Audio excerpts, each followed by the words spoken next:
Hello, welcome to Premier Vegas Sports, our special WNBA midseason update. Aces beat reporter Sam Gordon finally in the building. Absolutely. Ready to make this thing happen. Talk about the WNBA and the Las Vegas Aces and really how they had to follow up the Golden Knights here in Las Vegas. After a horrible 1-7 start, the team has now won 11 of their last 17 games. So my burning question is, what is up with the big turnaround? Yeah, I think it just really took time. So at the beginning of the year, Kayla McBride, who's one of the team's two All-Stars, she was still playing in Turkey. Kelsey Plum, starting point guard, was still playing in Turkey. And it's a new coaching staff. There were several new players, and it just took time for everybody to integrate. It's a very, very young team, a lot of youth, and I think they had to take their lumps. And it took a little bit for Kayla McBride and Kelsey Plum to kind of integrate their way into the lineup. And A'ja Wilson, who's the rookie phenom, looked a little bit like a rookie. Now, she hasn't for most of the season, but for a couple games, it took her a little bit of time to adjust to get to the point where now she is one of the best players in the league.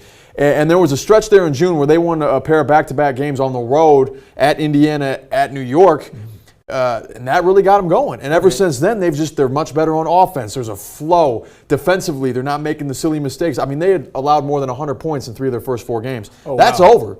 Now, Coach Bill Laimbeer, defense. His defense is starting to come together, and offensively, they're fluid. The ball moves. They have their 2 alphas with McBride and Wilson, and everybody else is kind of finding their roles around those 2. All right, so they're doing their thing. Bill Laimbeer likes defense? A little bit, just a little bit. That's crazy. So the Aces right now, if you look at the graphics, they're, a game and a half behind the Sun for the 8th and final playoff spot. And unfortunately, if you listen to Bill Laimbeer, the All-Star game is coming up this coming weekend in Minneapolis.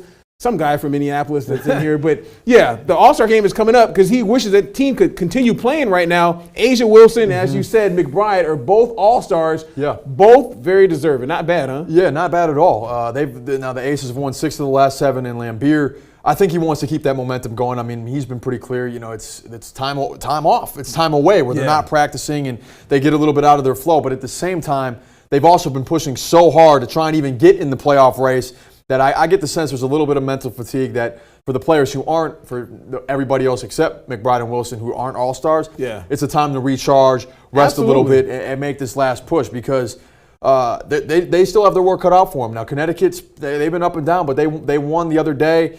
They're winning, and they're going to be tough to track down. There's a key matchup there at the beginning of August where those 2 will play, where that could be a deciding game here. That's good. But, it's the All-Star break is here. McBride and Wilson are undoubtedly 2 of the best players in the WNBA. Yeah. And it's kind of unbelievable that at one point this was one of the worst teams in the WNBA, and now over the last month and a half they're playing like one of the best. I kind of mentioned it. I mean, the fact that they had to follow what the Vegas Golden Knights did in their inaugural season here in Las Vegas. The Aces, they come right up afterwards. They start 1-7. It was kind of tough for them. Do you think they felt a little bit of the pressure of maybe following the Golden Knights here in this city and trying to get fan support and everything else? Yeah, I think a little bit, especially because some of the first home games were going on right in the middle of the Western Conference Finals. Right in the middle of the Stanley Cup. So you're competing for attention, you're a new team here, you're the WNBA, which is already competing for attention amongst the other leagues as it is. So I think it took a little bit of time. Yeah. But as the team started winning, after the Knights finished their season, all of a sudden you're seeing more and more people come out to Mandalay Bay Event Center. And the fans that are into it, let me tell you, they're really, really into it. I mean, there's a passionate fan base that get really into the games. And when they're close, I mean, it's a real home court advantage. It gets loud in there. That's good to hear. All right, so let's go ahead and take a look at some of the numbers of what's going on. All right, A'ja Wilson, averaging 20 points per game, 8.6 rebounds, 1.7 blocks per game. McBride, she's right behind at 19 points a game, which is very good. That's not too bad. Not at all. And those 3, Kelsey, it took her a little bit to kind of find her role. In college, she's the all-time leading scorer in Division I women's basketball history. That's okay, I guess. She scored more than 3,000 points in college, so she was used to taking a lot of shots and looking for her own shot, and that's not what Bill Laimbeer wanted her to do. And I think it kind of took her a little bit because now she runs the team, and she's an excellent catch-and-shoot player. Kayla McBride, Steve Nash, so to speak, really high percentage shooting. High percentage shooter, but she takes care of the ball. She doesn't turn it over. Kayla McBride gets buckets from all over the floor. Yeah. I mean, one of her nicknames is Kayla McBuckets because she can score from anywhere, and she's really taken on that kind of alpha personality type. Okay. She's super competitive, and the team kind of follows her lead. And then A'ja Wilson is A'ja Wilson. I mean, she's lived up to the hype. A rookie. In every sense of the word, already one of the best forget post players, the best players in the league. Like you said, 20 points, 8 rebounds, almost 2 blocks a game. And there have been stretches this year where she's just taken over games where she can't be stopped. And they're all young. I mean, Kayla McBride's 26. Asia Wilson's 21. Kelsey Plum is 23. Wow. I mean, this is a young core. And then you throw in Mariah Jefferson, you throw in Nia Coffey, you throw in Jisoo Park, who's a 19-year-old rookie that gets a little bit of playing time. And I could go on and on. There's a lot of youth here. Yeah. And I think that's what Lambeer is super excited about, is that it's a young team. They're having some success now. And there's a lot of ways in which they can build. They're better offensively and better defensively. So really, the resurgence is really all in their numbers. Yeah. I mean, the numbers back up what you're seeing on the court, and it's just the sloppy turnovers. They're not there. The cohesion on defense, the talking, the relying on help side, getting back in transition, all those types of things are much, much better. Now, this is WNBA. They still get scored on because these are some of the best players in the league. But when they need to get a stop, as we're earlier in the season, they couldn't get a stop when they couldn't buy one.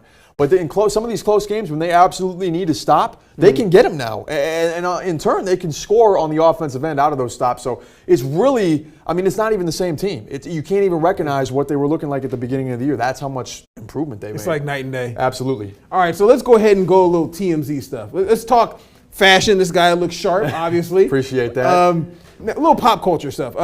Asia Wilson. She's obviously has a fan in Josh Hart. We were over at the NBA Summer League. The fact that he was wearing her jersey out there.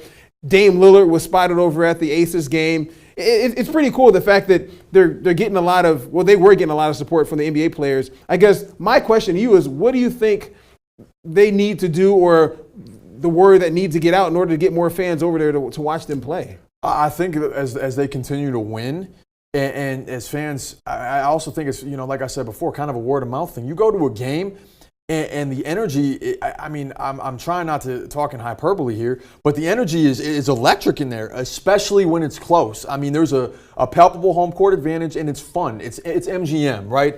They know a thing or two about entertainment, it's an entertainment experience. Yeah. I mean, the Blue Man Group was just the halftime. They just performed at the halftime show. Okay. And MGM's doing things to work in a little bit of taste of Las Vegas outside of sports. That's implemented within the game day experience. Somewhat similar to what they were doing with the Golden Knights. Yeah, definitely. And it's going to take time, but I feel like this is one of the 2 pro sports franchises in town, because the Raiders aren't here yet in terms of the major leagues.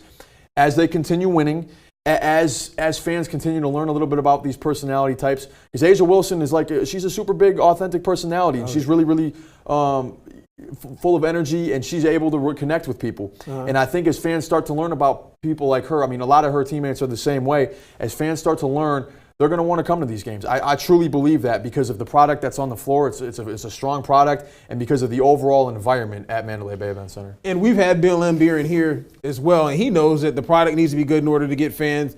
And he's all about trying to put a good product on the court. So we'll see what happens. We know that this guy is a very good product to have here in studio. It's about time that my guy Sam Gordon, the beat reporter for the Las Vegas Aces, finally in here, talk a little bit of Vegas Premier Sports, our WNBA update.